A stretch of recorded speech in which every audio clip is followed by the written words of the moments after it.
Hello बच्चों, आप सबका स्वागत है हमारे YouTube चैनल बिहार एस श्लोकर्स एकेडमी में। जैसा कि आप लोगों को थंबनेल से पता चल गया होगा कि आज के इस वीडियो में मैं आप सभी लोगों से क्या बात करने वाला हूं, तो आप सभी लोगों ने सही समझा कि आज मैं आप सभी लोगों को कुछ पढ़ाने या कुछ सिखाने नहीं आया हूं। ये बताने आया हूं मैं कि आप लोग सितंबर से पढ़ करके टॉपर कैसे बनेंगे। ठीक, बहुत सारे बच्चे जो है कमेंट करते हैं या पढ़ते हैं कि हमें ऑब्जेक्टिव नहीं समझ में आता है, कैसे याद करें ऑब्जेक्टिव को, सब्जेक्टिव कैसे करें। ठीक, पढ़ाई का जो है टाइम टेबल मैनेज नहीं हो पाता है, बहुत सारे बच्चों को दिक्कत होता है।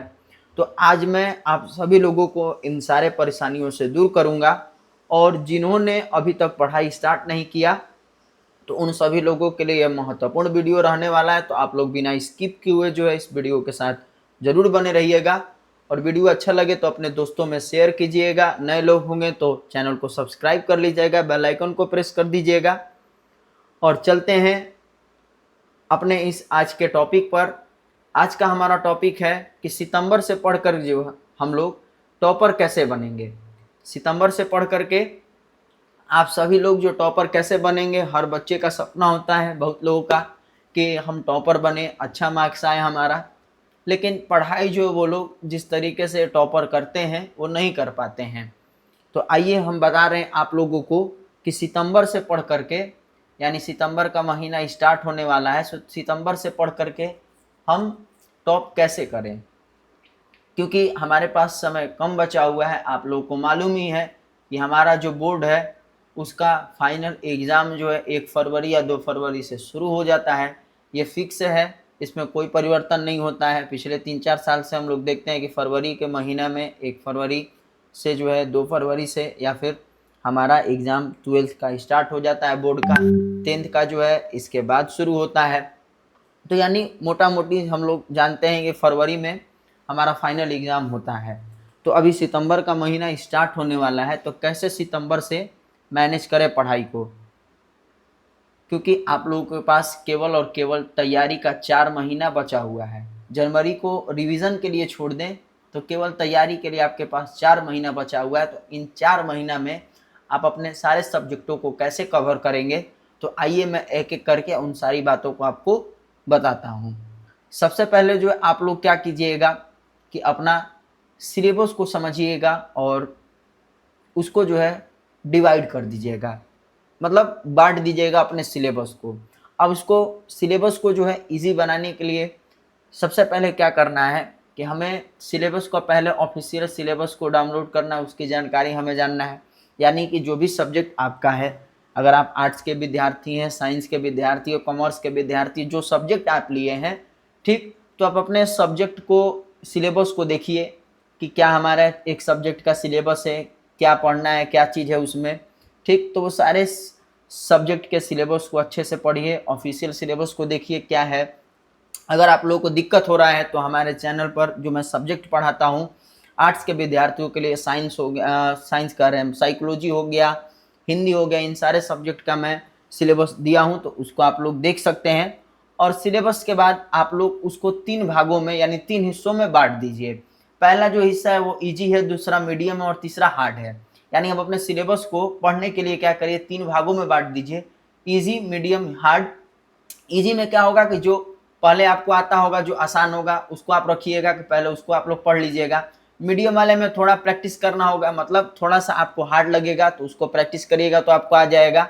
और हार्ड जो है वो थर्ड पार्ट में रखिएगा, क्योंकि इसमें नए नए चीज़ें आपको मिलेंगे, वो आपको कठिन लगेगा, तो इसलिए अपने सिलेबस को 3 भाग में रखिएगा। ईजी वाले को पहले कंप्लीट कर लीजिएगा, मीडियम वाले को उसके बाद, और हार्ड वाले को फिर उसके बाद। तो ऐसे अपने जो है मतलब पढ़ाई की तैयारी आप कीजिएगा सिलेबस को बांट के। फिर इसके बाद सिलेबस के बाद दूसरा पॉइंट आता है डेली स्टडी रूटीन। अब डेली स्टडी रूटीन कैसे बनाएं। कई सारे बच्चे होंगे कि आज टाइम टेबल बना देते हैं और उसको फॉलो नहीं करते हैं। तो देखिए, डेली स्टडी रूटीन के लिए आपको क्या करना होगा, रोजाना जो है 5 से 6 घंटे आपको पढ़ना होगा। वो आपके लिए काफ़ी होगा, लेकिन रेगुलर बेसिस पे। ये नहीं कि एक दिन 5 से 6 घंटा पढ़ लिए और हो गया हमारा पढ़ाई, नहीं। आपको रोजाना 5 से 6 घंटा पढ़ना होगा रेगुलर बेसिस पे। फिर उसको पढ़ने का तरीका ये होगा कि सुबह में आप बुक्स को या थ्योरी को पढ़िएगा, फिर दोपहर में जो इनके इंपॉर्टेंट क्वेश्चन को पीवाईक्यूज को जो है करिएगा, और रात में जो है इसको रिवाइज कीजिएगा और इनका शॉर्ट नोट्स बनाइएगा, जो अंत में जब आप रिवीजन करिएगा तो वहां पर आपको काम करेगा। तो इसको कैसे पढ़ना है, आप 5-6 घंटा अपने दिन में समय निकाल लीजिएगा, सुबह में जब टाइम रहेगा, दोपहर में जब आपको टाइम मिलेगा, रात में जब आपको टाइम मिलेगा, तो 3 पार्ट में बांट करके आप डेली पढ़ाई अपना कीजिएगा।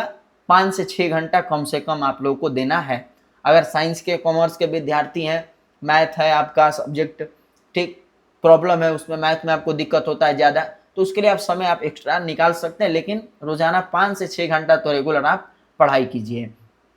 इसके बाद आप लोग क्या कीजिए, किन बुक्स पे फोकस कीजिए, तो आप एनसीईआरटी बुक्स पर जो है फोकस करें। जो बिहार बोर्ड के पेपर आते हैं तो आप लोग देखते हैं कि एनसीईआरटी हो गया, भारती भवन हो गया, इनसे क्वेश्चन जो है आते हैं एग्जाम में।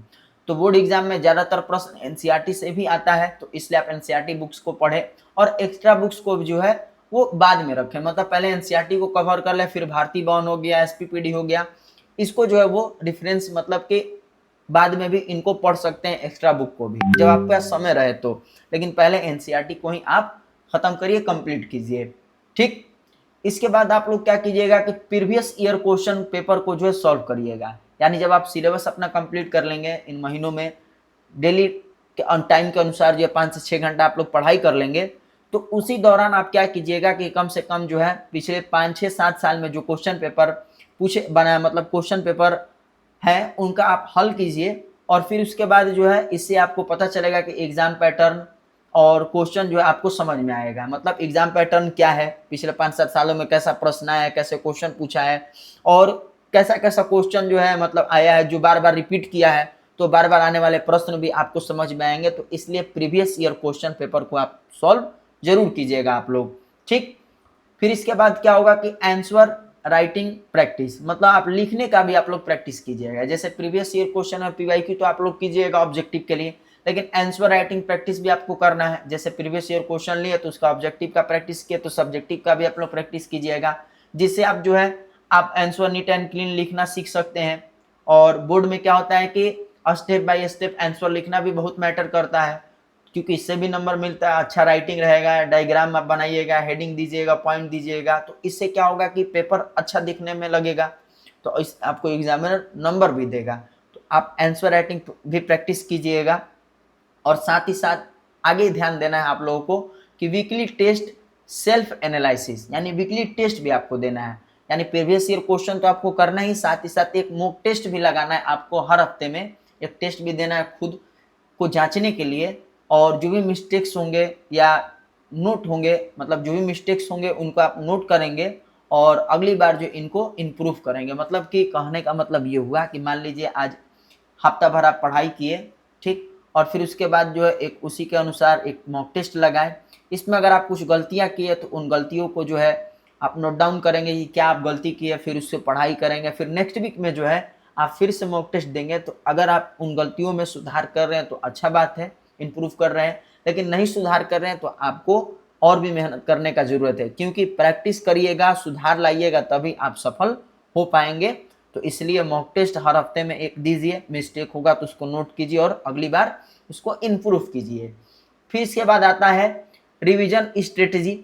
रिवीजन स्ट्रेटजी में आपको ध्यान देना है आप लोगों को कि सितंबर से नवंबर तक, यानी जो सितंबर और नवंबर तक का महीना, यानी सितंबर, अक्टूबर, नवंबर, यानी 3 महीना जो आप लोगों के पास है, इसमें जो आप स्ट्रॉन्ग बेस बनाए सिलेबस और नोट का, यानी आप नोट्स का सिलेबस जो है कंप्लीट करिए इन 3 महीनों में।